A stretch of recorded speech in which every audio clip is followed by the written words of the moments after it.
Hi everyone, welcome to Smart Commerce and Management Hub. Smart Commerce and Management Hub లో ఇవాళ మనం types of variables and scale of measurement గురించి చూద్దాం. ఇది నన్ను ఒక స్టూడెంట్ డౌట్ అడిగారండి. So let us go to the topic. మనకి నార్మల్గా డిస్క్రీట్ అండ్ కంటిన్యూస్ వేరియబుల్స్గా వేరియబుల్స్ అనేవి డివైడ్ అయి ఉన్నాయి. ఓకేనా, డిస్క్రీట్ వేరియబుల్ అంటే ఏంటి, అసలు కంటిన్యూస్ వేరియబుల్ అంటే ఏంటంటే ఏదైనా వేరియబుల్స్ అంటే నెంబర్స్. నార్మల్గా ఒక మ్యాథమెటిక్స్లో చెప్తున్నాను నేను. ఆ నెంబర్స్ అనేవి ఇప్పుడు హోల్గా ఉంటే, అంటే మొత్తంగా ఉంటే దాన్ని డిస్క్రీట్ వేరియబుల్స్ అంటారు. హోల్గా ఉండటం ఏంటి మ్యామ్ అని అన్నారు అనుకోండి. ఫర్ ఎగ్జాంపుల్ 35, 36 ఇలాంటివన్నీ ఏంటి, డిస్క్రీట్ వేరియబుల్స్. అంటే ఇక్కడ ఏదైనా ఫ్రాక్షన్స్ కానీ డెసిమల్స్ కానీ లేని నెంబర్స్ని డిస్క్రీట్ వేరియబుల్స్. హోల్గా ఉన్నాయి నెంబర్ అనేది మొత్తంగా. ఫర్ ఎగ్జాంపుల్ 38.5 అన్నాను అనుకోండి. ఇది హోల్గా ఉందా, మొత్తంగా ఉందా, లేదు, 0.5 యాడ్ అయ్యి ఉంది. సో అంటే ఫుల్ నెంబర్ అయితేనే డిస్క్రీట్ అనమాట. అంటే 38 అన్నాను అనుకోండి, ఇది ఒక డిస్క్రీట్ నెంబర్. ఓకేనా, డిస్క్రీట్ వేరియబుల్. అలాగే 40 అన్నాను అనుకోండి, డిస్క్రీట్ వేరియబుల్. ఇప్పుడు అర్థమైందా మీకు? అంటే ఏవైతే నెంబర్స్కి డెసిమల్స్ కానీ ఫ్రాక్షన్స్ కానీ లేకుండా సింగిల్ నెంబర్గా ఉంటే దాన్ని డిస్క్రీట్ వేరియబుల్ అంటారు. ఓకేనా, ఇప్పుడు 38/4 అని ఇచ్చాను అనుకోండి, మిక్స్డ్ ఫ్రాక్షన్. అంటే ఇక్కడ ఫ్రాక్షన్ అనేది ఉంది, సో అది డిస్క్రీట్ వేరియబుల్ కాదు. ఇప్పుడు మీకు డిస్క్రీట్ వేరియబుల్ అంటే అర్థమైంది కదా. సో నెక్స్ట్ది కంటిన్యూస్ వేరియబుల్. కంటిన్యూస్ వేరియబుల్ అంటే ఏంటంటే ఏదైతే ఫ్రాక్షన్స్ డెసిమల్స్తో కలిసి ఉన్న వేరియబుల్స్ నెంబర్స్ని మనం కంటిన్యూస్ వేరియబుల్స్ అంటాం. సో ఫర్ ఎగ్జాంపుల్ 34.5 అన్నాను, లేకపోతే 2 hours 14 minutes అన్నాను. సంపూర్ణంగా చెప్పట్లా, అంటే సంపూర్ణంగా హోల్గా ఉంటే అది డిస్క్రీట్ ఒక నెంబర్ అనేది. అలా కాకుండా మధ్యలో అంటే 24.5, 2 hours 14 minutes ఇలాంటి వాటిని కంటిన్యూస్ వేరియబుల్స్. అంటే దానికి ఒక కంటిన్యూషన్ అనేది ఉంటుంది. ఇప్పుడు ఫర్ ఎగ్జాంపుల్ మీరు డెసిమల్స్ తీసుకుంటే 24.567 సో ఆన్ అని వస్తుంది. అంటే ఏంటి, ఇంకా వస్తానే ఉంటుంది డివైడ్ చేసే కొలది. సో అది అందుకనే దీని పేరు కంటిన్యూస్ వేరియబుల్స్. ఓకేనా, ఇప్పుడు మనకి డిస్క్రీట్ వేరియబుల్ అంటే అర్థమైంది, కంటిన్యూస్ వేరియబుల్ అంటే అర్థమైంది. దీనికి రీసెర్చ్ యాప్టిట్యూడ్కి సంబంధం ఏంటి, అసలు దీన్ని స్కేల్ ఆఫ్ మెజర్మెంట్లో ఎలా యూజ్ చేస్తారు అనేది చూద్దాం. సో నెక్స్ట్ చూద్దాము స్కేల్ ఆఫ్ మెజర్మెంట్. అసలు స్కేల్ ఆఫ్ మెజర్మెంట్ అంటే ఏంటి అంటే, ఫస్ట్ మనం ఒక రీసెర్చ్ ప్రాబ్లం అనేది తీసుకుంటాం కదా. ఆ రీసెర్చ్ ప్రాబ్లం కోసం ఒక డేటా అనేది కలెక్ట్ చేస్తాం. ఆ డేటా కలెక్ట్ చేసిన తర్వాత డేటా అనాలిసిస్ అనేది చేస్తాం. ఆ అనాలిసిస్ చేయడానికి యూజ్ చేసే మెజర్మెంట్స్ని స్కేల్ ఆఫ్ మెజర్మెంట్ అంటారు. మీరు దీన్ని మొత్తాన్ని నేను ఒక ఎగ్జాంపుల్తో చెప్తాను. ఫర్ ఎగ్జాంపుల్ నేను ఒక ఆర్గనైజేషన్ పెట్టాలనుకుంటున్నాను, బట్టలకి సంబంధించిన క్లోత్స్కి సంబంధించిన ఒక ఆర్గనైజేషన్ అనేది పెట్టాలనుకుంటున్నాను.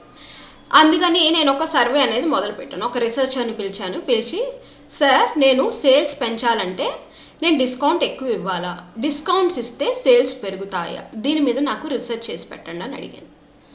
సో ఇది రీసెర్చ్ ప్రాబ్లం ఏంటి, ఇప్పుడు డిస్కౌంట్ ఇస్తే సేల్స్ పెరుగుతాయా, ఇది మనకి రీసెర్చ్ ప్రాబ్లం. దీనికోసం ఇతను ఏం చేశాడు అంటే, ఎగ్జాంపుల్ హైదరాబాద్ తీసుకోండి. హైదరాబాద్లో అన్ని షాపులు తిరగలేడు కాబట్టి ఒక 100 షాపుల్ని, మెయిన్ పెద్ద షాపుల్ని తను గ్యాదర్ అయ్యాడు. ఓకేనా, 100 షాపులకి వెళ్ళాడు.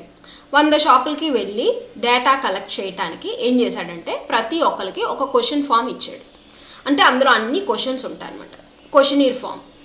ఈ క్వశ్చన్స్ని ఏమంటాం, వేరియబుల్స్ అంటాం.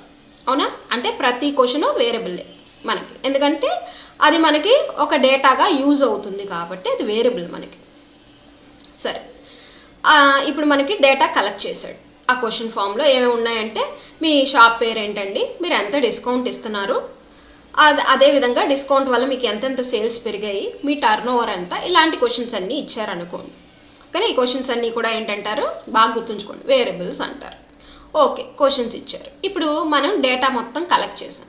డేటా కలెక్ట్ చేశాక దీన్ని డేటాని ఇప్పుడు అనాలిసిస్ చేయాలి, మెజర్ చేయాలి. అవునా, ఈ వాల్యూస్ అన్నీ మెజర్ చేయాలి. దాన్ని బట్టే కదా మనకి ఇది డిస్కౌంట్ వల్ల సేల్స్ పెరుగుతాయో లేదా అనేది మనం రిపోర్ట్ ఇవ్వగలం. సో అనాలిసిస్ చేయడానికి మనం యూజ్ చేసే స్కేల్స్ ఏంటి అంటే మెజర్మెంట్ ఆఫ్ స్కేల్స్ అంటారు. ఓకేనా, దీన్ని మెజర్ చేయడానికి యూజ్ చేస్తాం కాబట్టి, అనాలిసిస్ చేయడానికి యూజ్ చేస్తాం కాబట్టి మెజర్మెంట్ ఆఫ్ స్కేల్స్ అంటారు. ఇప్పుడు ఇదే ఎగ్జాంపుల్లో కంటిన్యూ అవుతున్నాను చూడండి. ఇవి 4 రకాలు, 4 రకాలుగా డివైడ్ అయిపోయినాయి. ఏంటి, nominal, ordinal, interval and ratio. ఓకేనా, nominal scale, ordinal scale, interval scale, ratio scale. ఇప్పుడు మీకు ఇదే ఎగ్జాంపుల్తో నేను మొత్తం ఈ స్కేల్స్ అన్నీ ఎక్స్ప్లెయిన్ చేస్తాను, అప్పుడు మీకు బాగా బ్రెయిన్లో గుర్తుండిపోద్ది. ఫస్ట్ చూద్దాము నామినల్ స్కేల్. ఇందాక చెప్పిన ఎగ్జాంపులే కంటిన్యూ చేస్తున్నాను. నామినల్ స్కేల్ అంటే ఇప్పుడు ఏంటంటే, ఫస్ట్ మనం డేటా కలెక్ట్ చేస్తున్నప్పుడు మనం ఏం క్వశ్చన్ ఇచ్చామంటే, అందులో ఒక క్వశ్చను, మీరు డిస్కౌంట్ అనేది ఏ రూపంలో ఇస్తున్నారు, ఫెస్టివల్ డిస్కౌంట్ ఇస్తున్నారా లేకపోతే నార్మల్ సేల్స్ డిస్కౌంట్ ఇస్తున్నారా అని చెప్పేసి ఇచ్చాను అనుకోండి. ఫెస్టివల్ డిస్కౌంట్ ఇస్తున్నారా లేకపోతే నార్మల్ సేల్స్ డిస్కౌంట్ ఇస్తున్నారా అని చెప్పేసి రెండు ఇచ్చాను. ఏది మీకు బాగా ఏది ఉపయోగపడింది అనేదో ఇచ్చాను. ఓకేనా, ఇప్పుడు రెండు కేటగిరీస్గా డివైడ్ అయి ఉన్నాయి. ఒక్కొక్కరు ఇప్పుడు 100 షాపుల్లో కొంతమంది అది టిక్ చేస్తారు, కొంతమంది ఇది టిక్ చేస్తారు. అవునా, అప్పుడు టిక్ చేసినప్పుడు మనం ఎలా దీన్ని మెజర్ చేయాలి అంటే నామినల్ స్కేల్ యూజ్ చేసి మెజర్ చేస్తాం. నామినల్ స్కేల్ ఎప్పుడు యూజ్ చేస్తామంటే ఏదైనా కేటగిరీస్, ఓకేనా, ఏదైనా కేటగిరీస్ని మనం మెజర్ చేయాలి అన్నప్పుడు మనం ఈ నామినల్ స్కేల్ అనేది యూజ్ చేస్తాం. ఎందుకంటే సామాన్యంగా కేటగిరీస్ అనేవి మనము అంటే ఇది ఏ మెజర్మెంటు ఏ వేరియబుల్ యూజ్ చేస్తాము అంటే, ఇక్కడ కేటగిరీస్ అంటే నేను చెప్పాను కదా, ఏదైనా 2 కేటగిరీస్, మెను, ఉమెను, డిస్కౌంట్ లేకపోతే సేల్, ఇలా డిస్కౌంట్లో 2 రకాలు అంటే ఏదైనా 2 రకాలు కేటగిరీస్ అనేది మెజర్ చేయాలి అన్నప్పుడు నామినల్ స్కేల్ అంటారు, యూజ్ చేస్తాం. ద ఈజియెస్ట్ స్కేల్ ఏంటి అంటే మెజర్మెంట్స్లో నామినల్ స్కేల్. ఓకే, ఇందులో మనం ఏం చూస్తాం మ్యామ్, ఇందులో మెజర్ చేయడానికి ఏముంది అంటే, ఇప్పుడు నేను పేరుకి ఒక 100 షాపులు అని చెప్పాను. ఇప్పుడు అన్ని ఫామ్స్ ఉంటాయి, కొన్ని వేల మంది మనకి ఇంటర్వ్యూ, మనం ఒక పెద్ద ఆర్గనైజేషన్ అనుకోండి, ఒక 500 మందినైనా ఇంటర్వ్యూ చేస్తుంది కదా, ఇది క్వశ్చనీర్ ఇస్తుంది కదా. సో 500 షాపుల్లో ఎవడు డిస్కౌంట్ సేల్ని టిక్ పెట్టాడు, ఎవడు నార్మల్ సేల్ని టిక్ పెట్టాడు చూడాలి, మెజర్ చేయాలి. సో దానికోసం మనం ఏం చేస్తాం, నామినల్ స్కేల్ మెజర్మెంట్ అని ఇచ్చి అందులో ఫార్ములా యూజ్ చేసి SPSS ఏదో ఒక సాఫ్ట్వేర్ యూజ్ చేస్తాం. మరి వేరియబుల్ ఏం యూజ్ చేస్తాం, ఎందుకంటే సామాన్యంగా ఇవి డిస్క్రీట్ సిరీసే మనం యూజ్ చేస్తాం, డిస్క్రీట్ వేరియబుల్లే యూజ్ చేస్తాం. ఎందుకని, హోల్ నెంబర్స్గా ఉంటాయి. ఇప్పుడు నెంబర్స్, ఇప్పుడు 100 షాపులు అనుకోండి, 40 వీళ్ళు టిక్ చేశారు, 60 వాళ్ళు టిక్ చేశారు అని ఉంటుంది. అంతే కానీ 40.5, 50.5 అని ఉండదు కదా ఇందులో. కాబట్టి మనం వేరియబుల్ ఏం యూజ్ చేస్తాము అంటే డిస్క్రీట్ వేరియబుల్ యూజ్ చేస్తాం నామినల్ స్కేల్లో. ఇది easiest scale of measurement. Okay, ఎందుకంటే జస్ట్ కేటగిరీస్ని మనం మెజర్ చేయాలి అంతే. సో నామినల్ స్కేల్ అంటే ఏంటంటే కేటగిరీస్ని మెజర్ చేయడానికి యూజ్ చేసే స్కేల్. ఇక్కడికి అర్థమైంది కదా. నెక్స్ట్ చూద్దాము స్కేల్.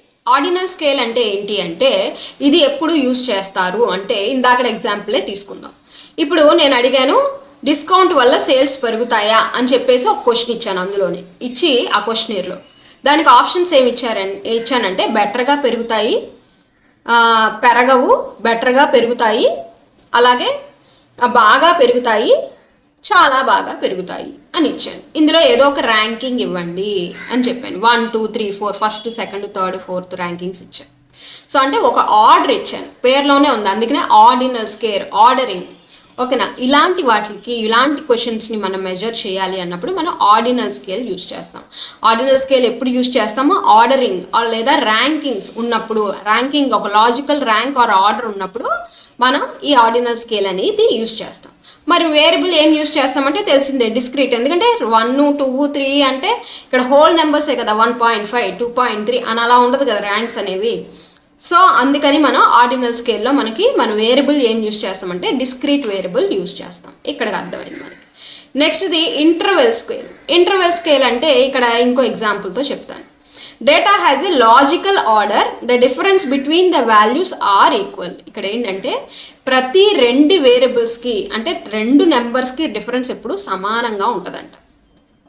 ఎగ్జాంపుల్ చెప్దాం చూడండి. ఇప్పుడు నేను ఒక ఇంటర్వెల్ స్కేల్ అంటే ఇప్పుడు ఫర్ ఎగ్జాంపుల్ రివ్యూస్ ఇచ్చాను. ఓకేనా, మీకు డిస్కౌంట్ అని వల్ల మీకు సేల్స్ పెరిగాయి అనే దానికి రివ్యూస్ ఇవ్వండి అని ఇచ్చాను. అందులో 1, 2, 1, 1.5 లేదా 2, కొంతమంది 1, 1.5 కూడా ఇస్తారు, అదే చెప్తున్నాను నేను. అందుకే 1, 2, 3, 4 ఇలా రేటింగ్స్ అనేది ఇచ్చాను అనుకోండి. ఇచ్చినప్పుడు మీరు ఏం చేశారంటే రేటింగ్ అనేది టిక్ చేశారు. ఇక్కడ 1కి 2కి మధ్య గ్యాప్ సమానం. 4కి 5కి మధ్య గ్యాప్ సమానం, రెండింటి మధ్య గ్యాప్ సమానం, ఈక్వల్. అంటే ఈక్వల్ డిఫరెన్స్ ఉన్నప్పుడు, ఈక్వల్ డిఫరెన్సెస్ ఉన్నప్పుడు ఈచ్ వేరియబుల్కి ఈచ్ నెంబర్కి సమానమైన డిఫరెన్స్ ఉంది. 1 2 3 4 5 నుంచి సమానమైన గ్యాపే ఉంది. ఓకేనా? సో అప్పుడు మనం ఎలాంటి యూజ్ చేస్తామంటే ఇంటర్వెల్ స్కేల్ అనేది యూజ్ చేస్తాం. ఓకేనా? ఇప్పుడు ఫర్ ఎగ్జాంపుల్ క్యాలెండర్ ఇయర్స్ ఇక్కడ మనం మీరు అడగచ్చు, మరి వేరియబుల్ ఏం యూజ్ చేస్తాము అంటే డిస్క్రీట్ అయినా యూజ్ చేయొచ్చు, కంటిన్యూస్ అయినా యూజ్ చేయొచ్చు. అంటే కొంతమంది రివ్యూస్ అయినా ఎలా ఇస్తారంటే 1 1.5 2 2.5 ఇలా రివ్యూస్ ఇవ్వచ్చు కొంతమంది. లేదంటే కొంతమంది 1 2 3 4 5 రివ్యూస్ ఆర్ రేటింగ్స్ ఇచ్చేయండి అంటారు. సో ఇంటర్వెల్ స్కేల్ అనేది దేని మీద మనకి వేరియబుల్ యూసేజ్ అనేది దేని మీద డిపెండ్ అయి ఉంటుంది అంటే రీసెర్చ్ డిజైన్ మీద డిపెండ్ అయి ఉంటుంది. రీసెర్చ్ డిజైన్ అనేది ఇలా చేస్తుంటే పాయింట్స్లో అయితే కంటిన్యూస్ మనం యూజ్ చేయాలి వెంటనే, అంటే ఆ క్వశ్చనీర్ ఎలా డిజైన్ చేశాడో దాన్ని బట్టి అనమాట. లేదు అంటే మనం ఇప్పుడు చూడండి, can be discrete calendar years 2024-26 no year 2025.4. అంతేకాకుండా ఇప్పుడు ఫర్ ఎగ్జాంపుల్ ఇయర్స్ ఇచ్చాడు అనుకోండి, ఎగ్జాంపుల్లో ఆప్షన్స్లో ఇయర్స్ అనేవి మనం 25.4 అలా ఉండవు కదా. 2025లో మీకు బాగుందా, 2024లో బాగుందా, 23లో సేల్స్ బాగున్నాయా, 2020లో 22లో సేల్స్ బాగున్నాయి ఇచ్చాను అనుకోండి. వాడు ఏ ఇయర్లో బాగుందో ఒక్కొక్క షాప్ వాళ్ళు ఒక్కొక్కటి టిక్ చేస్తారు. అవునా? సో ఇది మనకి ఇయర్ అనేది హోల్గా ఉంటుంది, అంతేగాని 2025.4 అని అలా ఉండదు కదా. సో అలాంటప్పుడు మనం ఏం యూజ్ చేస్తాం, వేరియబుల్ డిస్క్రీట్. అంటే మనం రీసెర్చ్లో ఏ ఆప్షన్స్ ఇచ్చాము, ఆ ఏ డిజైన్ మన క్వశ్చనీర్ ఎలా డిజైన్ చేసాం దాన్ని బట్టి డిస్క్రీటా వేరియబుల్ అనేది యూజ్ చేస్తాం. ఈ స్కేల్ ఆఫ్ మెజర్మెంట్ మనం ఏం యూజ్ చేస్తామంటే ఇంటర్వెల్ స్కేల్ అనేది యూజ్ చేస్తాం దీనికి. నెక్స్ట్ది రేషియో స్కేల్. రేషియో స్కేల్ ఎప్పుడు యూజ్ చేస్తాము అంటే అబ్సల్యూట్ ఎగ్జాక్ట్ డిజిట్స్ నాకు కావాలి, ఎగ్జాక్ట్గా మీరు అది డిజిట్స్ నాకు రాయాలి. అలాంటప్పుడు మనం రేషియో స్కేల్ అలాంటి వాటిని మెజర్ చేయడానికి మనం రేషియో స్కేల్ మెజర్మెంట్ అనేది యూజ్ చేస్తాం. ఫర్ ఎగ్జాంపుల్ నేను అన్నాడు షాప్ వాడికి ఒక ఆప్షన్ ఇచ్చాడు, what is your last year turn over, me turn over ఎంత లాస్ట్ ఇయర్, మీ టర్న్ ఓవర్ ఎంత అని చెప్పి ఒక ఆప్షన్స్ ఏమి ఇవ్వలేదు. నేను ఇలా క్వశ్చన్ అన్ని అమౌంట్ రాయమన్నాను. అంటే అప్పుడు ఎంత రాశాడు, 5,25,650 అని ఇచ్చాడు అని రాశాడు. అంటే ఇక్కడ ఏంటంటే exact scales, absolute 0 means A complete. Options of characteristics ఏమి ఉండవు ఇక్కడ. ఫర్ ఎగ్జాంపుల్ మీ ఇన్కమ్ ఎంత రాయండి అంటాను, మీకు వస్తుంది కదా మీకు ఫామ్స్లో, మీ ఇన్కమ్ ఎంత రాయండి, మీ ఏజ్ రాయండి అన్నాను. ఏజ్ రాయండి అంటే మీరు ఎలా రాస్తారు, అలాగే మీ వెయిట్ రాయండి అన్నాను, ఎగ్జాక్ట్గా రాస్తారు ఏజ్. అలాగే డిస్టెన్స్ ఎంత ట్రావెల్ చేశారు రాయండి అంటారు. సో ఇది ఈ రేషియో స్కేల్ అనేది ఇప్పుడు మరి వేరియబుల్స్ ఏం యూజ్ చేయాలంటే డిస్క్రిటివ్ ఉండొచ్చు, కంటిన్యూస్ ఉండొచ్చు క్వశ్చన్ని బట్టి. ఓకేనా? ఇప్పుడు 5,25,650 అన్నా, అవునా? So 5,25,650 okay. ఇక్కడ మనకేంటంటే మనం దీన్ని చేస్తే దీన్ని డెసిమల్స్లో రాస్తే 5.23 lakhs అని అలా వస్తుంది, అవునా? సో అది కంటిన్యూస్. అప్పుడు నేను కంటిన్యూస్ వేరియబుల్ యూజ్ చేయాల్సి వస్తుంది. లేదు నేను ఏదో ఇయర్ గురించి ఇన్కమ్ గురించి అడిగాను, ఓకే ఇన్కమ్ కూడా అంతే 2,50,000 రౌండ్ ఆఫ్ ఫిగర్సే ఉన్నాయనుకోండి, డిస్క్రీట్ యూజ్ చేయొచ్చు. ఇలాగే ఏజ్ అడిగాను, ఏజ్ అంటే మామూలుగా ఏజ్కి సంబంధించిన క్వశ్చన్ అడిగాను, ఎగ్జాక్ట్గా వేస్తాడు కదా, 25 years 26 years 30 years ఇలా వేస్తాడు. సో అప్పుడు కూడా మనం ఏం చేస్తాం, అప్పుడు డిస్క్రీట్ అంటే ఏదైనా డెసిమల్స్ ఫ్రాక్షన్స్ ఉంటే కంటిన్యూస్, అక్కడ మనం ఇచ్చిన దాన్ని బట్టి అనమాట. ఓకేనా? రేషియో స్కేల్ అనేది సామాన్యంగా దేనికి యూజ్ చేస్తారు అంటే ఎగ్జాక్ట్ ఫిగర్స్గా ఉన్నప్పుడు, ఎగ్జాక్ట్ ఫిగర్స్ ఉన్నప్పుడు ఆ దాన్ని మెజర్ చేయడానికి మనం రేషియో స్కేల్ అనేది యూజ్ చేస్తారు. దీన్ని అందుకనే ది బెస్ట్ అనమాట. ఇది the best of all scales ఏంటి అంటే రేషియో స్కేల్స్. ఎందుకనేది ఇప్పుడు మళ్ళీ చెప్తాను.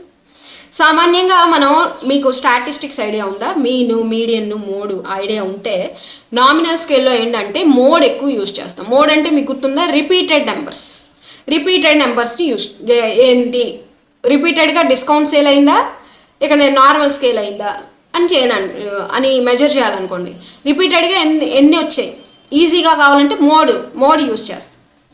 మోడ్లో ఏంటంటే రిపీటెడ్గా అంటే ఎక్కువ మంది ఓకే డిస్కౌంట్ స్కేలే చేశారు, డిస్కౌంట్ సేల్కే ఎక్కువ మనకి ఫెస్టివల్ స్కేలా నార్మల్ స్కేల్లో మనకి ఎక్కువ అమౌంట్ వచ్చిందా అంటే ఫెస్టివల్ స్కేలే, అప్పుడు అంటే రిపీటెడ్గా ఏది రిపీట్ అయింది అని చూస్తాం. ఆర్డినల్ స్కేల్లో అయితే మీడియన్ అంటే మిడిల్ నెంబర్ని చూస్తాం.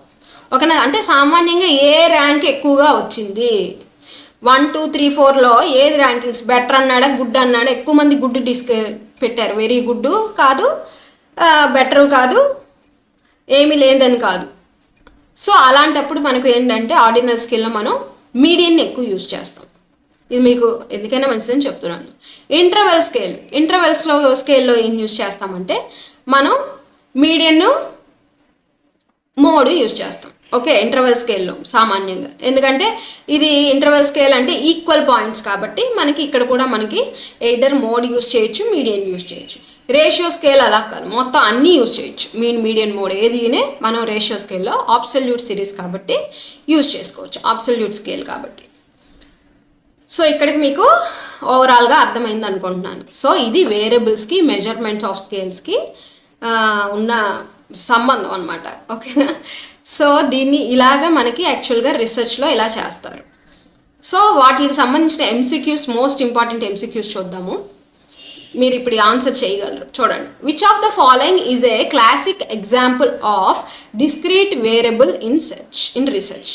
ఇక్కడ కొన్ని ఆప్షన్స్ ఇచ్చారంటే ఇందులో డిస్క్రీట్ వేరియబుల్లో మనం మెజర్ చేసేది ఏంటి అని అడుగుతున్నారు. The height of the students, the time taken to complete research aptitude test, the number of children in a family, the monthly income of research scholars. ఇక్కడ ఇందులో ఏది మెజర్ చేయగలం? హైట్ ఆఫ్ ద స్టూడెంట్స్ అంటే height అయితే మనకు తెలుసు కదా, 25.4 centimetre, 160 centimetres, 162.5 centimetres, ఇలా హైట్ మెజర్ చేస్తాం కాబట్టి ఏ ఆప్షన్ రాదు, అది continuous variable. Time taken to complete research aptitude test, research aptitude test కూడా 2.5 అవర్స్, 1.2 అవర్స్ అంటే పాయింట్స్లో రావచ్చు. కొంతమంది 1.5 అవర్ తీసుకోవచ్చు, అంటే 1.5 కదా. సో అది కంటిన్యూస్ వేరియబుల్, అది కాదు. Number of children of A family, అంతే కదా. Number of children of A family అంటే 1, 1.5, 2 అని ఉండవు కదా. ఇద్దరు కొడుకులండి నాకు అని చెప్తారు, అవును, అంటే 2, 3 అంటే exact figure, whole number. So ఇది డిస్క్రీట్. సో సి ఆప్షన్ అనేది కరెక్ట్. నెక్స్ట్ ఏమి ఇచ్చాడు? మంత్లీ ఇన్కమ్ కూడా మనకు వేరేగా మారుతూ ఉంటుంది. ఇప్పుడు నా మంత్లీ ఇన్కము ఇప్పుడు 25.6 అని ఏదో చెప్పాను నేను. సో అలా అనమాట. సో అది కూడా రాదు. సో ఆప్షన్ సి అనేది కరెక్ట్ అనమాట. నెక్స్ట్ చూద్దాము. Which of the following scales of measurements allows only for the classification and labeling of categories without any qualitative value or order. ఏమన్నా కేటగిరీస్ అనగానే ఏ వాల్యూస్ కాకుండా మనకు కేటగిరీసే మెజర్ చేయాలి, కేటగిరీస్కి సంబంధించిన మెజర్ చేయాలి, ఏ వాల్యూస్ కాకుండా అని చెప్తే అప్పుడు మనం ఏ స్కేల్ యూస్ చేస్తాము? Nominal scale. నేను చెప్పాను కదా, నామినల్ స్కేల్ ఎప్పుడు కూడా కేటగిరీస్ని మెజర్ చేస్తుంది.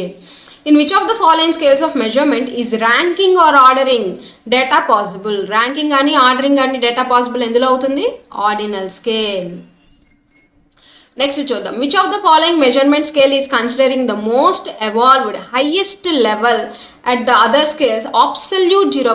2 వర్డ్స్ గుర్తుంచుకోండి. అబ్సల్యూట్గా అంటే ఎగ్జాక్ట్ ఫిగర్స్ ఒక మీ మెజర్ చేసేటప్పుడు మనం ఏది యూస్ చేస్తామంటే రేషియో స్కేల్. హైయెస్ట్ లెవెల్ అంటారు దీన్ని. అన్ని స్కేల్స్లోనూ హైయెస్ట్ లెవెల్ స్కేల్ ఏంటంటే ratio scale. Arrange the following scales of measurement from the lowest to the highest level. Lowest నుంచి హైయెస్ట్ లెవెల్కి మెజర్ రేషియో స్కేల్స్ని పెట్టండి అంటున్నాడు. ఫస్ట్ది ఏంటి మనకి? నామినల్ స్కేల్ కదా, సో కాబట్టి 2. తర్వాత ఏంటిది? Ordinal scale 4. ఆ తర్వాత ఇంటర్వెల్ స్కేల్ 1. సో తర్వాత 3. ఇది కూడా ఇస్తున్నాడు. సో కాబట్టి చూసుకోండి. సో ఇక్కడతో మనకి measurement of scales, variables, types of variables, దాని మధ్య సంబంధము అయిపోయింది. ఓకేనా, నాకు అండర్స్టాండ్ అయిందని అనుకుంటున్నాను. Thanks for watching.